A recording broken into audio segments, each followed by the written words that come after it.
What is up, ladies and gentlemen? Welcome back to the channel. Today we're diving straight into two more mating patterns to help you dominate in your endgames. First up, we have Boden's mate, and this mate is used when you have two bishops and the opponent's king looks pretty trapped. Here you can see that your opponent's king is a little trapped by a rook and a pawn, and usually one of the pieces is a pawn, but the rook can also be a knight or a bishop or really any other piece. You simply move your bishop here, and the bishops work the diagonals, obviously this diagonal instead, and the two pieces obviously block the king from being able to escape, and this is checkmate. Once again, this is known as Boden's mate. Now let's look at how we can use Boden's mate in an actual game example to get you that win. Here is an in-game example of how you can use the Boden's mate to win more endgames and in general just win more games. You can see that normally this position, it doesn't look too open and it doesn't look like you have a mate for you, but indeed you do. And so take a couple of seconds knowing that we're going to use the Boden's mate.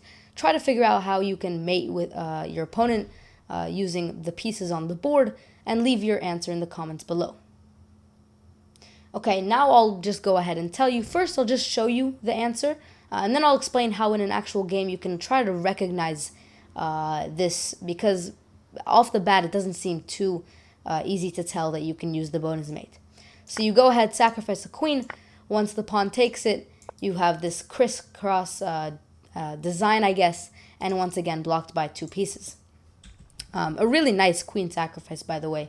And in general, I'm a really huge fan when you use your queen, sacrifice it, and win the game.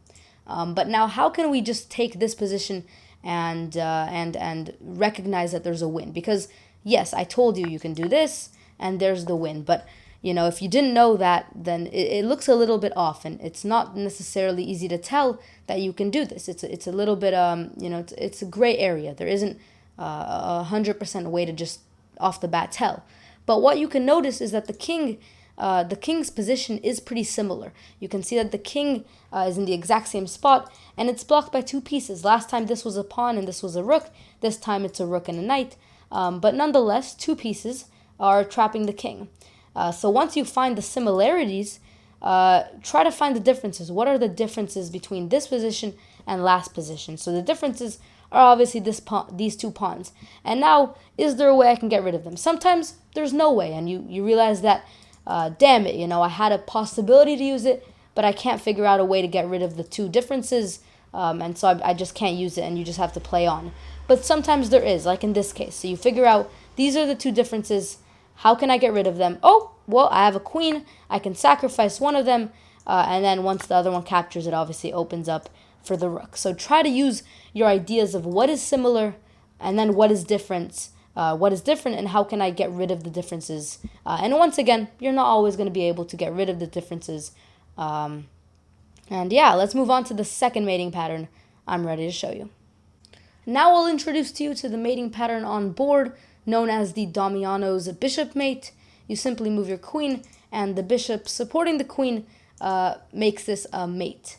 Now, in a position that's so open like this, you can simply just move your king over and mate with your king, but sometimes you cannot always push your king over, and you do indeed need this bishop to reinforce the queen and cause that mate.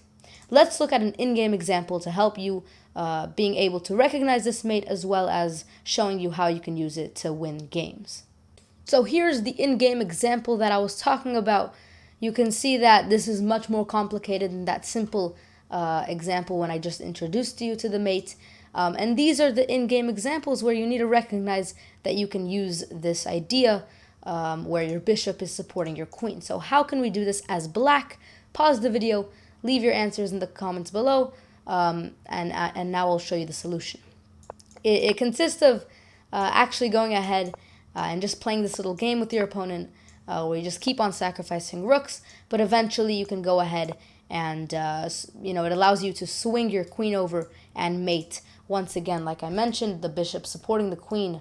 And like I mentioned actually a couple of minutes ago when I was just introducing this to you, the king cannot always be the supporting factor. A lot of times in endgames, the king is something that helps support and you know, you do end up mating a lot with the king.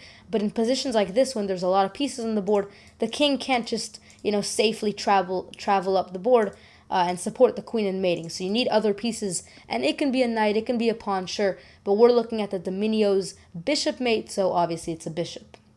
Hopefully you enjoyed this video. Make sure that if you did, you leave a like and tell me down below so I know to continue making these mating patterns. If you're new around here, make sure you subscribe. And if you want more mating patterns, find the playlist that's going to pop up right now on the screen. Additionally, I have started this series a couple of weeks ago, but I took 2 videos off to talk about some tips that are important if you want to have more success in your game. So if you are interested in those tips and you haven't watched them already, I highly recommend you do. Just go onto my channel and find the videos about tips, and hopefully they'll help you out. Thank you all so much for watching. I'll see you all next time.